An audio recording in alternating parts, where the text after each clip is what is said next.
자, 오전에 하나님 말씀은 시편 93편 1절부터 5절까지입니다.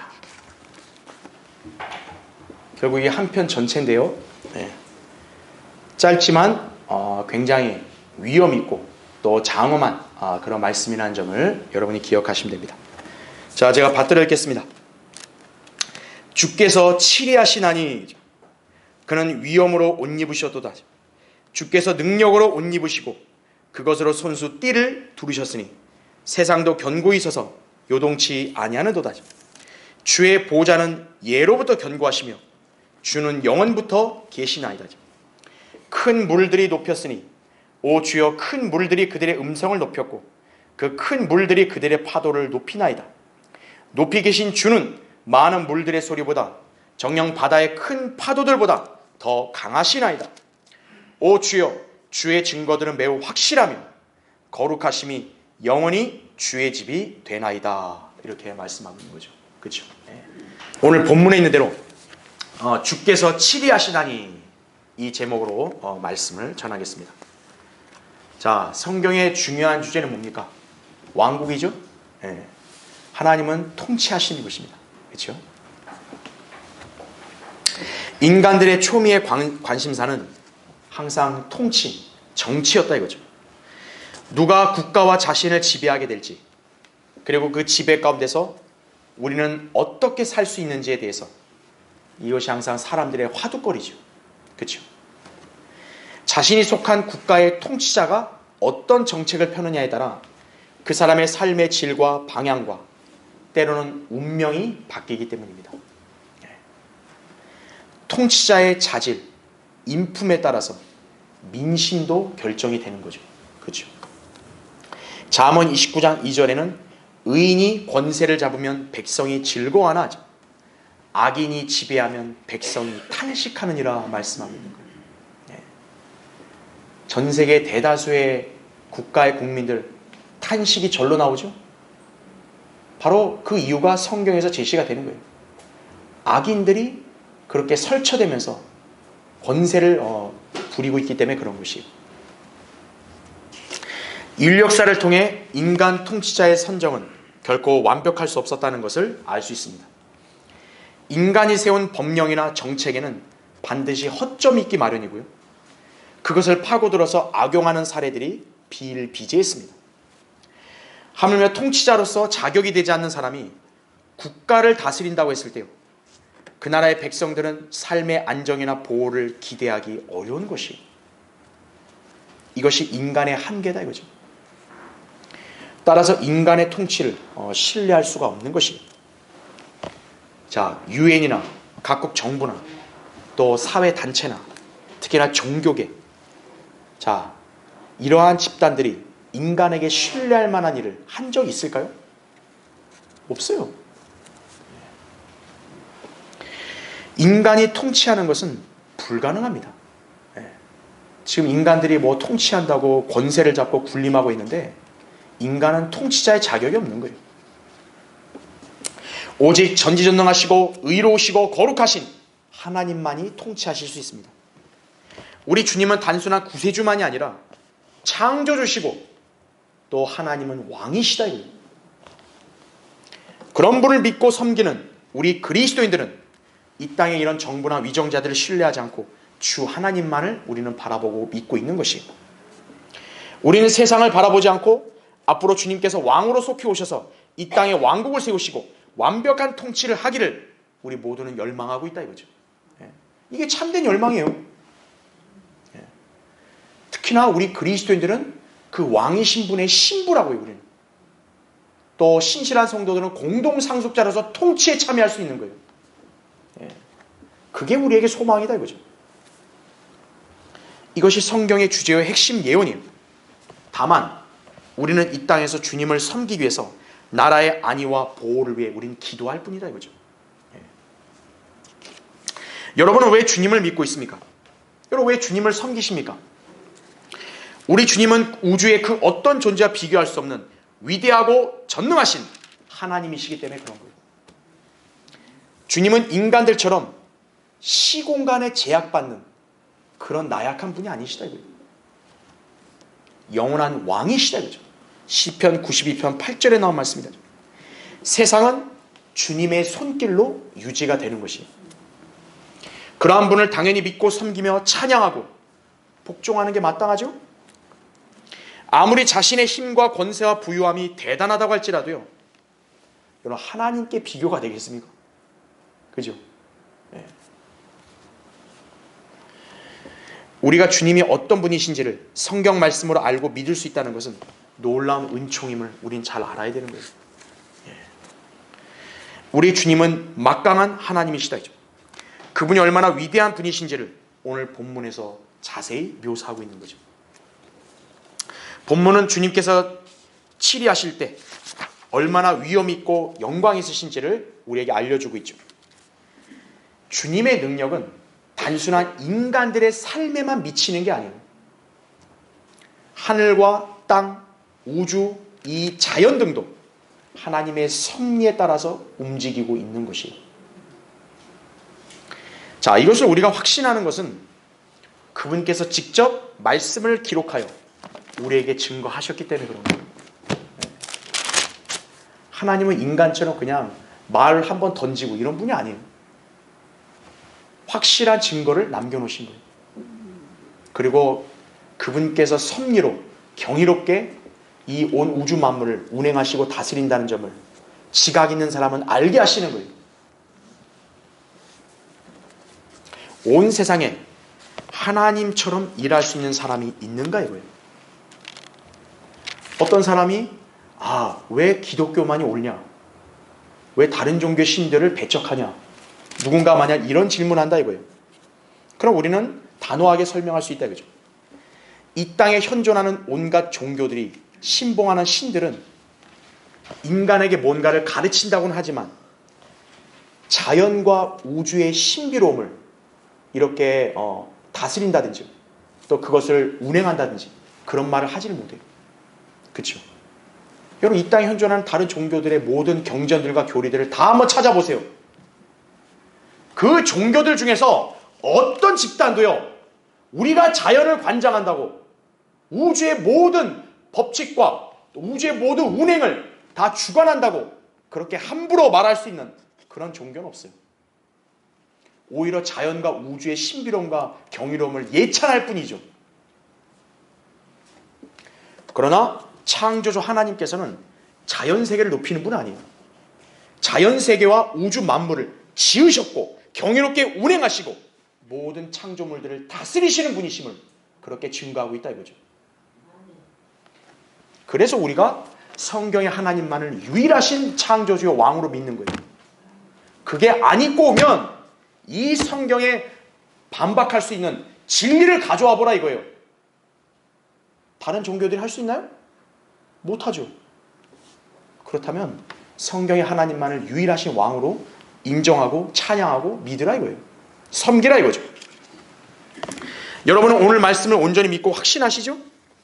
온 우주 만물을 주관하시는 분께서 통치하신다. 그런 세상은 완벽한 세상이 아닐 수 없죠. 그렇죠? 이런 약속을 믿고 고대하는 것이 성경대로 믿는 그리스도인의 표식이에요. 여러분이 하나님의 말씀을 온전히 믿는다면 무엇보다 여러분의 주님께서 왕이시라는 점도 확신해야 되는 거예요. 그런 분을 섬기고 있다는 것을 특권으로 알고 주님이 오실 때까지 신실하게 그분을 믿고 증거하고 따라야 한다 이거죠. 그래야 나중에 주님과의 영광에 우리가 동참하는 보상을 받게 되는 것이에요. 여러분 주님과 함께 통치하는 권세를 여러분 소유한다고 생각해 보세요. 그 상상을 했을 때 여러분 희열이 넘치지 않겠어요? 여기 정치인들은 알량한 권세 한번 잡아보겠다고 얼마나 아양을 떨면서 있는 말 없는 말 막 이렇게 발설을 하냐 이거예요. 자기 인격까지 팔아먹냐 이거예요. 우리 그런 짓 할 필요 없는 거예요. 위엄 있고 영광스러운 우린 주님을 성경대로 믿고 섬기면 하면 되는 거예요. 세상 정부나 국가나 어떤 종교나 교회를 신뢰하지 않고 우린 주님을 바라보면서 안식을 누리고 주님의 통치가 속히 실현되기를 우린 모두 소망하며 살아야 된다 이거죠. 그 주께서 치리하시는 거예요. 오늘 설교의 주제는 우리 주님은 강력한 왕이시다 이거죠. 이렇게 사람들의 눈치 보고 막 빌빌대고 이런 통치자가 아니에요. 우리 주님은 강력한 왕이시다. 오늘 이 주제로 여러분에게 말씀을 구체적으로 여기에 소개합니다. 첫 번째, 우리의 왕은 위엄과 힘이 넘치신다. 여러분 여기 본문 1절 보세요. 주께서 치리하시나니 그는 위엄으로 옷 입으셨도다. 주께서 능력으로 옷 입으시고 그것으로 손수 띠를 두르셨으니 세상도 견고히 서서 요동치 아니하는도다. 이거죠. 주님께서 입으신 영광은 지상 이 통치자들의 자만심과 화려함에 감히 범접할 수 없는 위대한 것이, 그래서 그러한 주님을 우리가 알기 때문에 우리로 하여금 세상을 두려워하지 않게 하는 원동력이 되는 거예요. 인간은 누구나 자신이 남보다 앞서 있거나 높다고 생각하면 우쭐해지고 또 자신만만해하는 성향이 있어요. 그러니까 인간은 누구든지요, 자기보다 좀 낮아 보이면 좀 깔보려고 하는 거예요. 가난한 사람보다는 부자에게, 낮은 계층의 사람보다는 권력자에게, 평범한 사람보다는 명망 있는 교육가나 지성인, 또 전문직에 있는 사람에게 이러한 성향이 나타나는 법이죠. 그러나 주님의 위엄과 능력에 비하면 그들은 실로 아무것도 아닌 자들이에요. 하나님의 관점에서는 그들은 헛것보다 못한 존재예요. 시편 62편 9절에 이렇게 말씀합니다. 진실로 낮은 자들도 헛것이요 높은 자들도 거짓이니 그들을 저울에 달면 모두 합쳐도 헛것보다 가볍도다. 이거죠. 인간들은 지상에서의 부와 권세, 명예 등에 목을 매고 있습니다. 대통령과 국회의원 하겠다고 설쳐대면서 선거에 도전하는 자들은 잠깐 누릴 권력과 명성의 달콤함에 아주 중독돼 있죠. 그러니까 대통령, 국회의원 한번 해보겠다고 별짓을 다 하는 거예요. 군대의 지휘관들은 더 막강한 병권과 군사들을 동원할 능력을 얻고자 소위 스타를 따려고 애를 쓰고 있죠. 별 한번 따보자 이거죠. 사회 각계 요직에 있는 자들은 어떻게든 남들 위해 군림할 수 있는 위엄과 능력을 놓치지 않기 위해서 온갖 술수를 써가면서 그 자리를 지키려고 하고 있죠. 하지만 그들이 갈망하는 위엄과 영광은 한 줄기의 풀보다도 못하다 이거죠. 주님의 영광은 온유한 위엄이며 은혜의 영광이며 거룩함의 아름다움이다 이거죠. 주님께서는 지상의 왕들처럼 권력을 위해서 투쟁을 하거나 아부를 떠실 이유가 없어요. 저 정치인들처럼 주님이 야 기호 1번 나를 찍어달라, 우리 하나님 그런 분 아니세요. 모든 권세는 다 주님께로부터 나오는 것이, 부와 존귀도 다 주님께 있는 것이. 한번 찾아볼까요? 여러분 거기 껴놓으시고 역대기상 29장 한번 보세요.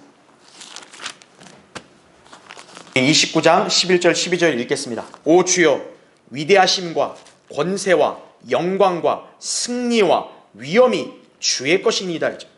이는 하늘과 땅에 있는 모든 것이 주의 것이며, 오 주여, 왕국이 주의 것이며 주는 만유 위의 머리로서 높임을 받으심이니이다. 부와 존귀가 다 주께로부터 나오고 주께서는 모든 것을 치리하시며 권세와 능력이 주의 손에 있고 모든 것을 위대하게 만들고 힘을 주시는 것이 주의 손에 있나이다. 이거죠. 우리 하나님이여, 그러므로 이제 우리가 주께 감사드리고 주의 영광스러운 이름을 찬양하나이다. 이렇게 말씀하고 있는 거죠. 여러분이 섬기고 있고 여러분 안에 계신 주님께서 곧 권능으로 통치하실 것이다. 이거죠. 우리 주 예수 그리스도는 단순한 종교 창시자가 아니에요. 4대 성인군자 아니에요. 우리 주님은 권세를 지니고 통치하실 왕이시다 이거예요. 왕이 통치 안 하고 무슨 일 하겠어요? 그렇죠? 왕이시니까 통치하셔야 되는 거예요. 우리가 할 일은 단지 그분을 믿고 그 영광에 동참하는 것뿐이다. 그렇죠? 주님은 인간들처럼 불의하거나 편파적인 통치를 하지 않습니다. 자신이 한 말을 밥 먹듯이 번복하고 또 이행하지 못할 거짓 약속을 이렇게 아무렇게나 내던지고 심지어는 협박과 무기로 자신의 권력을 위해서 백성을 희생시키는 그런 악랄한 통치자가 아니시다 이거죠. 이 세상의 거의 대다수의 권세자들은 이렇게 하고 있다 이거죠. 주님은 의로 통치하시죠. 인간들에게 복을 주시죠. 모든 인간이 구원받기를 원하시는 분이시다. 이 사실을 믿고 변화되어서 사는 사람들, 바로 우리 그리스도인들이에요. 그러므로 우리는 세상의 어떤 권세나 부와 존귀와 영화에 우리는 가치를 두지 않는 것이다. 이거죠. 자, 왕이 자국의 국민의 안녕과 평화를 위해서는 흔히 권위와 힘이 있어야 되는 거예요. 그것을 모르는 자들이 정치한답시고 설쳐되고 있는 게 지금 이 나라의 실상이다 이거죠. 지금 우리나라는 굉장히 위기 가운데 놓여 있는 거예요. 국민들에게 선정을 펴라고 그렇게 기회를 줬더니만요, 국회에서 하는 일들을 보십시오. 지금 망조가 든 거죠. 우린 이런 난국일수록 더욱더 주님께 믿음으로 기도해야 한다 이거죠. 그리고 속히 우리의 왕이신 주님께서 치리하시는 그날이 오기를 우리는 모두 고대하는 기회로 삼아야 한다 이거죠. 주님께서는 막강한 통치권을 가지고 의와 화평으로 다스리실 것이다 이거죠. 이사야 9장 6절 7절에 나온 말씀 뭡니까? 우리 주님의 이름이 뭐예요? 경이로운 분, 그렇죠? 상담자, 능하신 하나님, 영원하신 아버지. 그 다음 중요한 건 화평의 통치자라 불린다 그랬어요. 그의 정부와 화평의 증감이 다윗의 보좌와 그의 왕국에 바르게 세워지고 지금부터 영원까지 공의와 정의로 그것을 굳게 세우는데 끝이 없으리라. 만군의 주의 열성이 이것을 실행하리라 말씀하고 있는 거예요. 이사야 9장 6절 7절. 하나님이 대충 던진 게 아니라 열성을 가지고 이 일을 반드시 하겠다 이거예요. 화평의 통치자로서 그의 정부가 화평의 증감이 영원토록 이루어질 거다 이거죠. 주님은 능력으로 이 세상을 견고하게 세우셨죠. 이사야 45장 18절에도 하늘들을 창조한 주가 이같이 말하더라. 하나님은 스스로 땅을 조성하고 만들었으며 그는 그것을 견고히 세우되 헛되이 창조하지 아니하셨으니 사람이 거주하도록 조성하였느니라죠. 나는 주라 아무도 다른 이가 없느니라 말씀하는 거죠. 하늘들과 여러분 땅을 보세요. 이게 어떻게 우연히 생기죠? 우연치고는 너무 정교하게 갖춰져 있지 않아요? 우주의 천체를 보세요. 우연히 그렇게 생길 수 있을까요? 세상이 안정된 기조에 있는 건 그분의 권능의 결과라고요. 하나님은 누군가의 도움을 받거나 누군가에게 조언을 들어서 만든 게 아니에요. 야, 네가 초안 좀 가져와보라. 하나님 그러신 적이 없어요. 야, 내가 이 도안이 안 떠오른다. 도면이 안 떠오른다. 네가 좀 그려와라. 설계해봐라. 하나님 그러신 적 없어요. 스스로 땅을 조성했다 이거예요. 이 현재 있는 세상이 하나님이 딱 능력의 말씀으로 붙들고 계시는 거예요. 히브리서 1장 3절에 따라서. 주님께서 재림하시면 이제 이 땅은 변화돼서 마침내 하나님의 왕국은 더욱 확고하고 안전하게 수립이 될 것이다 이거죠. 그날의 주님은 위엄과 능력으로 통치하실 것입니다. 자, 여러분, 우리 각자가 믿고 섬기는 주님의 영광과 권위를 확고하게 믿으십니까? 그분께서 현재 우리 안에 내주하셔서 우리를 다스리시고 장차 지상에 내려와서 왕으로서 우리는 통치하실 것을 믿는다 이거죠. 그걸 믿는다면 여러분의 마음을 불안하게 하고 두렵게 하는 세상의 그 어떤 요소에 대해서 여러분 신경 쓸 필요가 있겠습니까? 누가 뭐 정치를 어떻게 하든 지금 세상의 기독교가 어떤 식으로 가든 그것이 우리에게는 탄식을 불러올 수 있을지언정 우린 그거에 대해서 불안해하거나 두려워할 필요 없는 거예요. 주님의 다시 오심을 신뢰하며 고대하는 삶을 우리가 향유해야 할 것이다 이거죠. 자, 우리 주님은 강력한 왕이시다. 두 번째로 왕과 그분의 왕국은 영원합니다.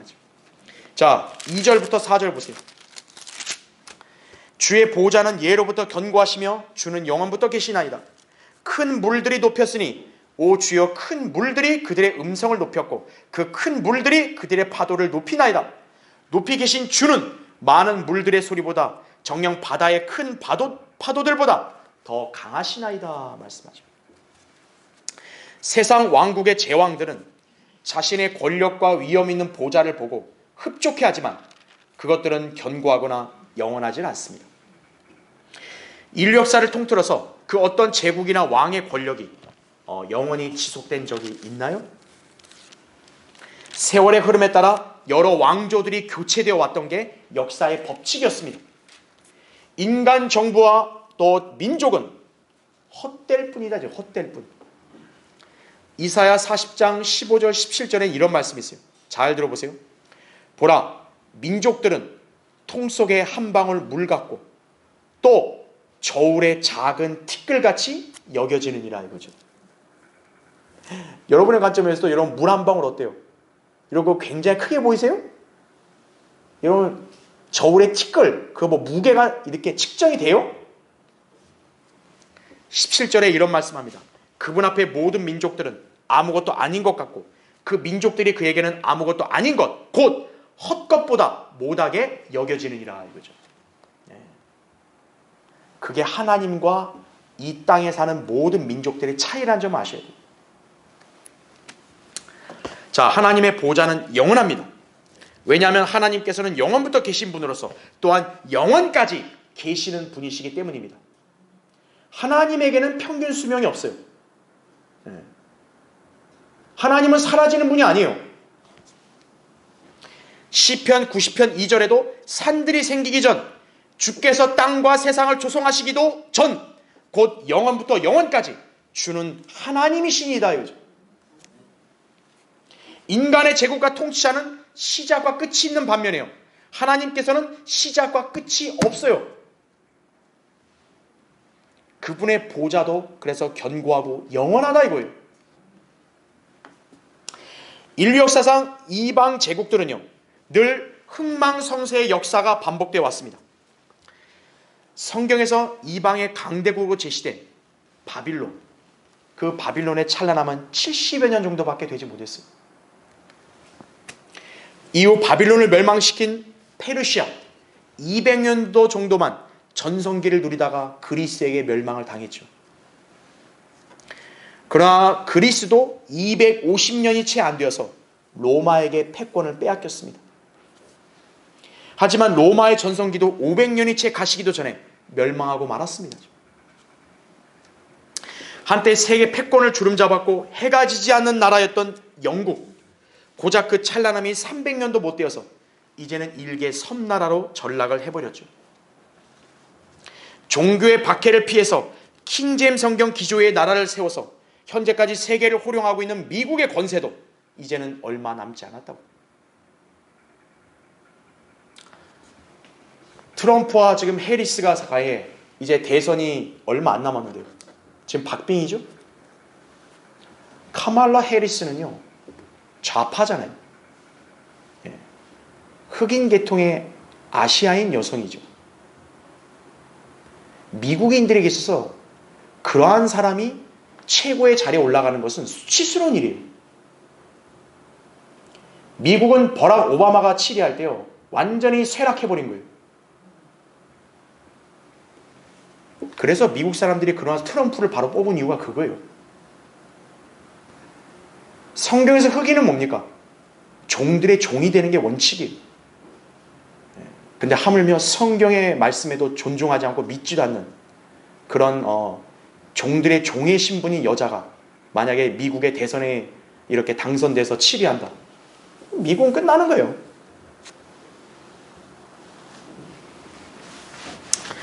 하나님께서는요 제국의 성패를 관장하시는 거예요.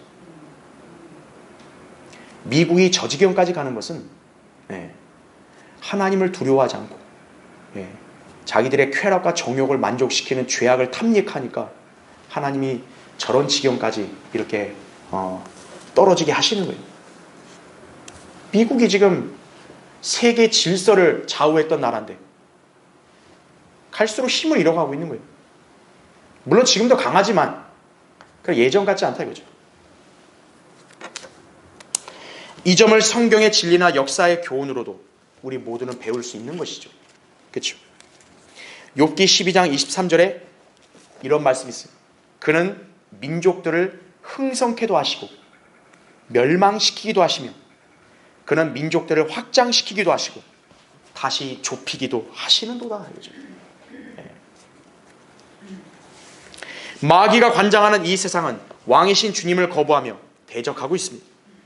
본문에 큰 물들이 그분의 음성을 높였고 그들의 파도를 높인다고 말씀합니다. 자, 성경에서 물들은 민족들, 백성들을 가리킵니다. 계시록 17장 15절에 근거해서, 그렇죠? 자, 이 자들이 목소리를 높이는 것, 하나님의 왕국에 반대하여 스스로를 높이는 교만한 자들을 뜻한다 이거죠. 하나님의 위엄에 한번 도전해 보려고 목소리를 높이는 거예요. 성난 바다의 파도처럼 사람들은 기름 부음 받은 왕을 대항해서 하나님의 보좌에 반기를 드는 것이다 이거죠. 한번 볼까요, 여러분? 시편 2편 잠깐 보세요. 거기 1절부터 일단 먼저 3절을 보겠습니다. 어찌하여 이방이 분노하며 백성들이 헛된 일을 꾀하는가? 이거죠. 땅의 왕들이 나서고 치리자들이 서로 의논하여 주와 그의 기름 부음 받은 이를 대적하여 말하기를, 그러니까 예수 그리스도를 대적한다는 거예요. 3절, 우리가 그들의 결박을 끊고 그들의 멍에를 벗어버리자 하는도다 이거죠. 그 알량한 권세를 좀 가졌다고 힘이 있다고 하는 인간들이 어떤 거예요? 하나님께서 기름 부으신 예수 그리스도를 대적하는 거예요. 그럼 여러분 하나님 보실 때 이걸 위협으로 느끼실까요? 4절 보세요. 하늘들에 앉으신 분이 웃으실 것이요 주께서 그들을 조롱하시리로다 이거죠.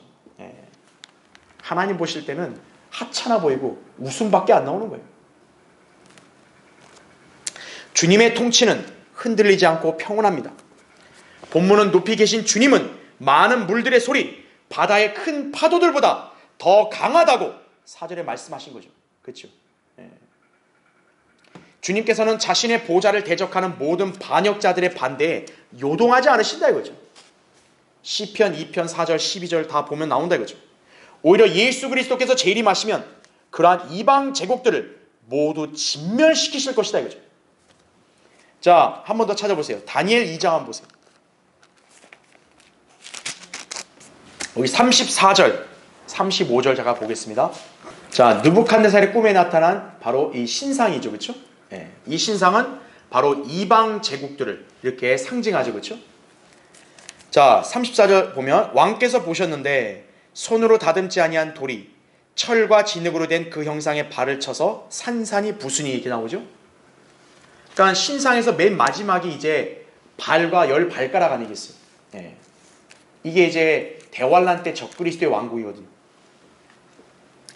그 철과 진흙과 녹과 은과 금이 함께 산산이 부서져서 여름 타작마당에 쭉정이같이 되어 바람에 날려 사라져간 곳이 없어졌으며 그 형상을 친 돌은 태산을 이루어서 온 세상을 가득 채웠나이다 말씀하죠. 자, 이 돌이 발을 쳤는데 지금 어디까지 다 부서진 거예요? 신상 몸통 전체 다 부서진 거예요. 이방 제국들은 싸그리다 진멸될 거라 이거죠. 그래서 거기 44절 보세요. 이들 왕들의 때 하늘의 하나님께서 결코 멸망하지 않는 한 왕국을 세우시리니 그 왕국은 다른 백성들에게 넘겨지지 않을 것이요 도리어 그 왕국이 모든 왕국들을 쳐부수고 멸하여 영원히 설 것이니이다 이렇게 말씀하는 거죠. 다른 강대국이 없다 이거죠. 예수 그리스도가 다시 오셔서 세우시는 그 왕국에는 그분만이 절대적이시다 이거죠. 예수 그리스도께서 재림하시면 예루살렘을 수도로 하여 다윗의 보좌에 앉아 온 땅을 통치할 왕으로 등극하실 것입니다. 스가랴 14장 9절에는 온 땅을 통치할 왕이시라고 그렇게 천명하고 있는 거예요. 예레미야 3장 17절에도 사람들은 예루살렘을 주의 보좌라 부를 것이라고 그렇게 미리 말씀하고 있다 그죠. 이스라엘 왕 그런 보좌 그런 차원이 아니에요. 거기는 하나님의 보좌다 이거예요. 예수님의 탄생을 예언했던 가브리엘 천사가 주님께서는 다윗의 보좌를 받으셔서 통치하실 것을 누가복음 1장 32절 33절에 그때 예고했죠. 그러나 주님은 아직 보좌를 앉으신 적이 없어요. 그러므로 이 예언은 주님의 재림 때 성취가 될 것이다 그죠. 그래야 주님께서 영원히 통치하실 바로 왕이 되시는 거예요. 계시록 11장 15절에 이 세상의 나라들이 우리 주와 그의 그리스도의 왕국들이 되어서 그분이 영원 무궁토록 통치하시리라 이거죠. 이 예언을요, 문자 그대로 믿는 사람이 하나님의 자녀예요. 이거를 영적이니 상징적이니 그렇게 갖다 붙이는 사람은 그 사람은 하나님의 자녀가 아니에요. 우리 주님은 왕으로서 영광 가운데 나타나 통치하실 것입니다.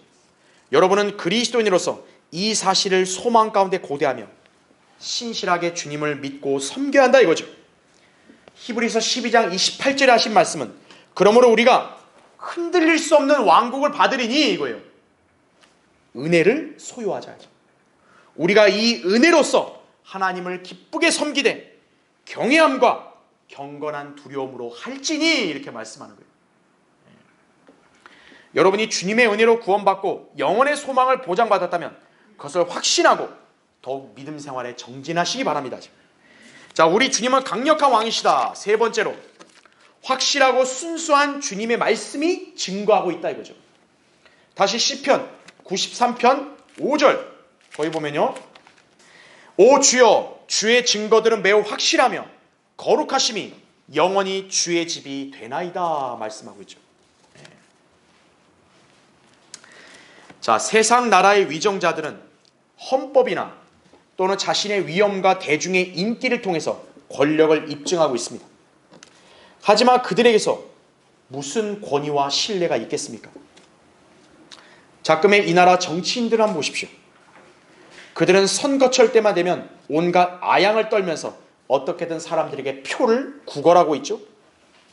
그래서 표를 얻어 당선이 되면 주어지는 권력으로 자기의 욕망을 충족시키는 짓만 벌인다 이거죠.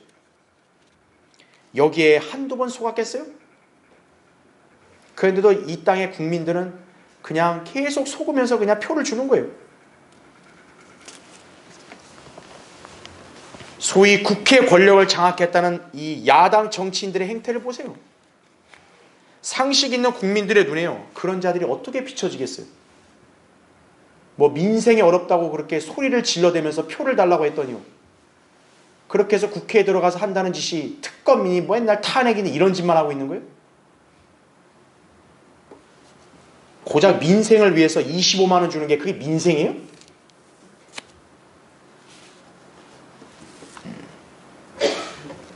인간 통치자, 정치한다는 인간들 모두 부적격자들이,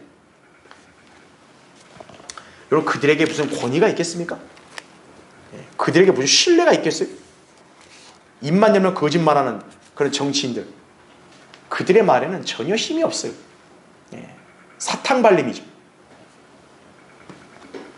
왕의 말이 있는 곳에만 권위가 있다고 전도서 8장 4절에 말씀하고 있는 거예요. 권위가 있으려면 애매모호하거나 불완전하면 안 돼요. 자연세계를 다스리시는 하나님께서만이 변치 않는 진리의 말씀으로 자신을 계시하시고 증거하신다 이거예요. 백성들에게 자신이 세상을 다스리고 왕국과 권세와 영광을 영원히 소유하고 계심을 친히 말씀하셨다 이거죠. 만약 그 말씀이 거짓말이라면요, 성경은 진즉이 사장돼야 돼요. 성경은 역사에서 사라져야 돼요. 근데 왜 안 사라질까요? 왜 오늘날까지 성경은 베스트셀러일까요? 성경은 살아있는 진리예요. 성경을 보면 우리는 분명하고 확실한 증거와 약속의 예언의 성취를 볼 수 있습니다. 따라서 우리는 이 점을 통해서 그분이 위대하시고 강력한 왕이심을 확신할 수 있는 것입니다. 주의 말씀이 확실하고 참되기 때문에 그런 거예요. 시편 119편 160절에 주의 말씀은 처음부터 참되며 모든 주의 의로운 명령들은 영원히 지속되나이다 이거죠. 이 땅의 정부와 왕국은 모두 인간들에 의해 좌우되기 때문에 온전할 수 없습니다. 배교한 교회들, 바른 성경을 무시하고 교인들의 숫자와 물질의 부유함을 신뢰하고 있죠. 그래서 그런 교회들에서 주님께서는 역사하시지 않는 거예요. 그들이 가르치는 교단 교리는 진리가 아니에요. 장로 교리, 감리교 교리, 무슨 순복음 교리, 완전히 비성경적인 그런 거짓 교리. 진리가 없기 때문에 주님의 인도하심과 역사도 없고요.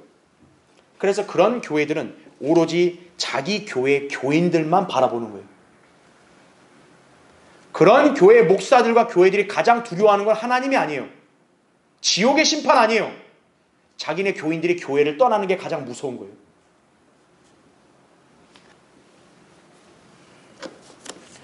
반면에 성경대로 믿는 교회는 바른 성경 말씀을 기반으로 믿고 섬기기 때문에 주님의 권능으로 운영이 되는 것이에요. 그게 살아있는 교회와 죽은 교회들의 차이예요. 사람이 많은 게 살아있는 교회 아니에요. 우리 교회는 왕의 말을 준수하기 때문에 하나님의 다스림을 받는 거예요. 왕의 말이 뭐예요? 성경 아니에요. 그래서 성경대로 믿는 교회는 사람 수에 상관없이 확고하게 서서 사역을 수행하는 것이에요. 이것이 바로 주님의 말씀이 확실하고 분명한 증거임을 나타내는 것이다. 이 점을 아는 교회들이 이 땅에 얼마나 있겠어요? 제가 볼 때는 없어요. 그러니까 엉뚱한 짓을 하고 있는 거예요, 교회들이요. 이스라엘의 모세 다이안 장군이 1948년 이 전쟁에서요, 이 사람은 자기 눈을 잃었어요. 한쪽 눈을. 그런데 조국을 지키는데 끝까지 혼신을 다했던 지휘관이었습니다. 1967년, 여러분도 아실 겁니다.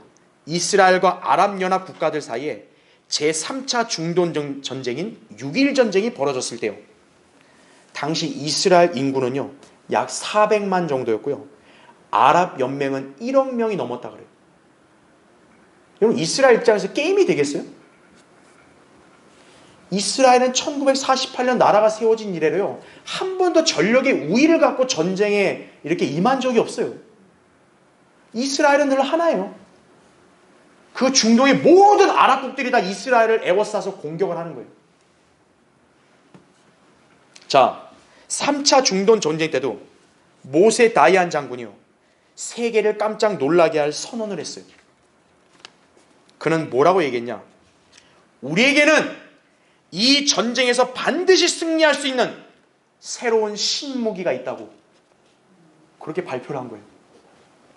당시 수많은 각국 정보기관들은 이 신무기의 정체가 무엇인지 파악하려고 갖가지 애를 썼는데요, 결국 찾지를 못한 거예요. 도대체 이들이 말한 신무기가 뭐냐 이거예요. 이게 공개가 돼야 적국도 대비하는데 모르는 거니까. 단지 원자폭탄, 수도폭탄을 그냥 능가하는 무기가 아닐까, 그냥 이런 추측만 난무했을 뿐이었다 이거죠. 네. 자, 이때 다이안 장군이 시편 121편 1절 2절을 언급하면서 이것이 우리가 의지하는 신무기라고 그렇게 말했다고 합니다. 그 구절은 바로 이 말씀이에요. 내가 나의 도움이 오는 산들을 향하여 내 눈을 들어 올리리니 나의 도움이 하늘과 땅을 지으신 주께로부터 오는도다 이거예요. 이게 우리 신무기다 이거죠. 여러분, 당시에 이 발표를 들었던 세계 각국의 그 수반들이 어떻게 생각했겠어요? 웃기고 있네 이렇게 있을 거예요. 그렇죠? 결국 이 3차 중동 전쟁은 6일 만에 이스라엘이 승리해버린 거예요. 1억 명이 넘는 아랍연맹을 다 격퇴시켜버린 거예요. 세계 전쟁사에 길이 남게 됐다 이거죠.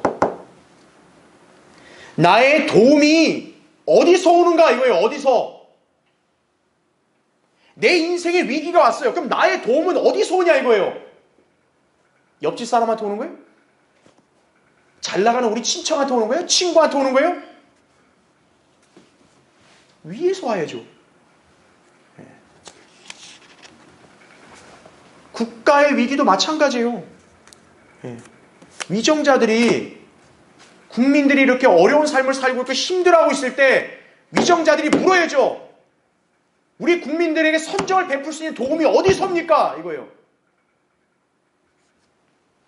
불교의 절간이나 그 카톨릭 같은 데 가면 망하는 거예요. 그냥 가짜 교회가 망하는 거예요. 하늘에 계신 하나님을 바라봐야죠. 그런 위정자가 있는 그 나라의 국민이야말로 행복한 거예요. 근데 불행하게도 이 나라는 없어요. 지금 이스라엘과 이란은 일촉즉발의 전쟁이 터지기 직전의 상황에 처해 있어요. 이란은 팔레스타인 무장정파 하마스 정치국의 최고 지도자가 자기네 나라 한복판에서 암살되는 초유의 굴욕까지 겪었죠. 네. 이스라엘이 했을 거라고 보통 다 정론으로 다 이렇게 알고 있죠. 그러자 이란은 미국을 위시한 국제사회 만류에도 불구하고 보복을 하겠다고 지금 천명을 했어요. 그러면 이스라엘은 그거에 위축될까요? 굴복할까요? 당황하지 않고 오히려 재보복을 하겠다고 다시 천명을 했어요. 베냐민 네타냐후 이스라엘 총리가 대국민 TV 연설에서요, 우리는 모든 시나리오에 대비하고 있다며 모든 위협에 맞서서 단결하고 단호하게 맞설 것이라고, 그리고 우리에 대한 어떤 공격에도 매우 무거운 대가를 요구할 것이라고 그렇게 강조를 한 거예요. 그가 정말 믿음이 있어서 그렇게 얘기한 건지 나는 알 수 없지만요, 한 가지 확실한 게 있어요. 모슬렘이 이스라엘을 멸절시키고 세상이 이스라엘을 지도상에 없애려고 할지라도요, 이스라엘은 소멸되지 않는다는 거예요. 출애굽기 3장 2절에도 이스라엘은 마치 가시덤불같이 약해 보이는 것 같아도 그 가시덤불은 꺼지지 않았죠. 이스라엘은 소멸이 안 돼요. 뭔 짓을 해도 소멸은 안 돼요. 오히려 모슬렘들은 이제 멸망을 하는 거예요. 왜 제가 그 세상의 정서와 그런 세상의 관점에 반대해서 말하냐? 확실한 증거가 있으니까요. 성경이 맞는지 세상이 맞는지는 시간이 지나면 알게 되는 거예요. 절대 진리인 하나님 말씀이 보증했으면 끝난 거예요. 인간이 왈가왈부하고 떠들어대고 막 그냥 개거품 물어도 소용없어요. 성경이 얘기했으면 끝난 거예요. 우리는 주님께서 주신 확실하고 순수한 말씀의 규제를 받아 주님만이 진정한 왕이 되실 수 있음을 우리 모두 믿어야 하는 거예요. 세상의 어떤 국가나 정부나 종교를 조금이라도 신뢰하면 안 됩니다. 여러분, 이제 주님께서 실제로 치리하실 것을 확신하고 속히 그렇게 되기를 고대해야 하는 거예요. 그럼 그때까지 우리는 뭔 일을 하냐? 하나님의 자녀들로서, 거룩한 민족으로서 우리 모두는 합당한 삶을 살아야 되는 거예요.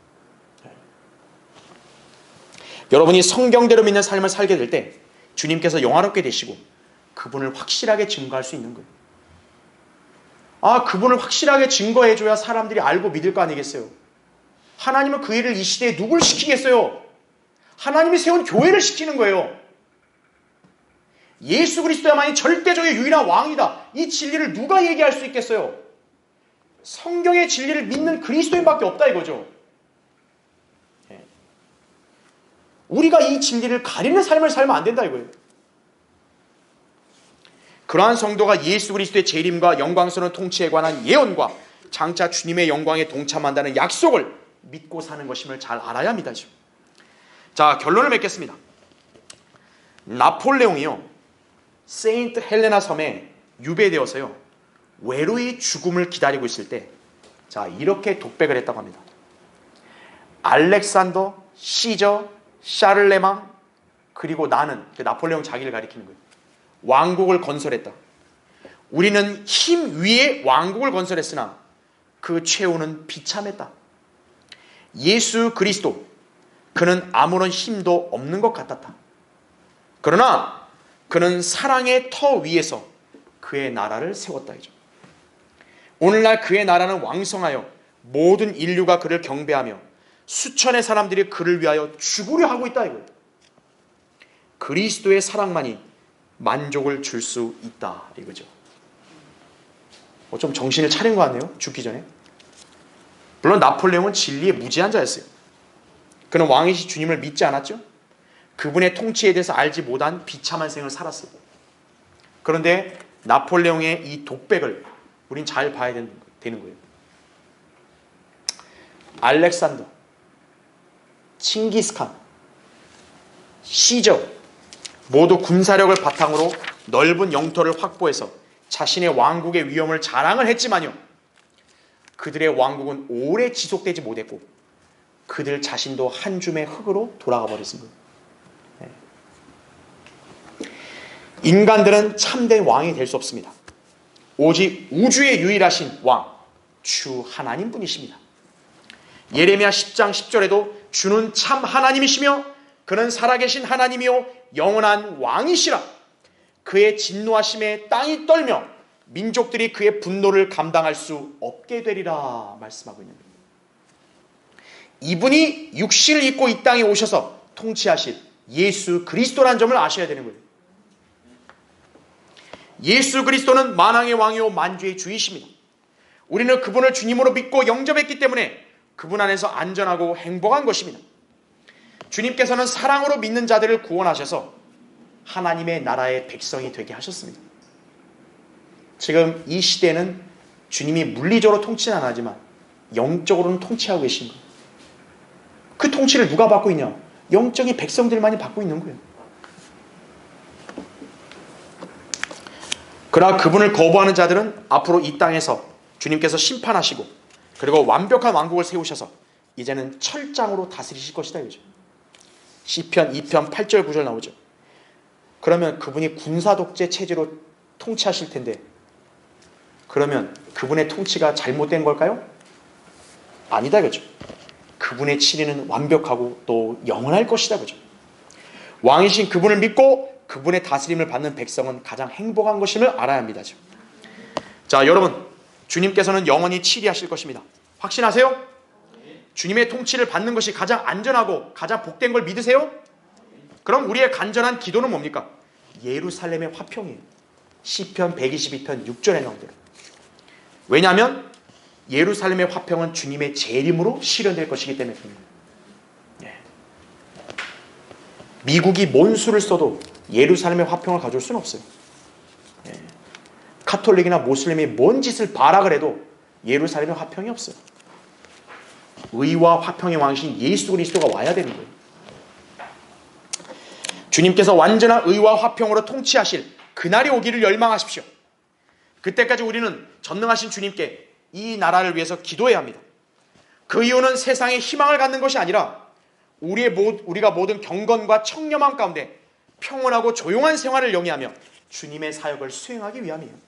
디모데전서 2장 2절에 나온 말씀입니다.